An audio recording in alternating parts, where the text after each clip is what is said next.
Evropski teden mobilnosti nas spodbuja k uporabi različnih prevoznih sredstev za prijetnejši in hitrejši način potovanja v mestih.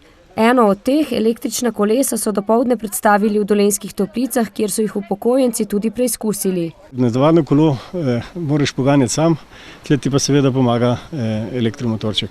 Poanta električnega kolesa je, da ti pomaga predvsem v vzponih, in ko ti zmanjka moči, seveda ti tudi pomaga. Posebno za take turistične kraje, kot so Dolenjske Toplice, pa tudi Šmarješke Toplice, pa tudi Novo mesto navsezadnje. Veliko pride turistov, skratka manj prometa, manj onesnaževanja, boljše počutje. Zato bodo v tednu mobilnosti poskrbeli tudi skupnim projektom občin Novo mesto, Straža ter Dolenjske in Šmarješke Toplice. Gre za sobotno kolesarjenje po poti Sava-Krka-Bajk. Vabimo predvsem vsa športna društva, da se tega udeležijo.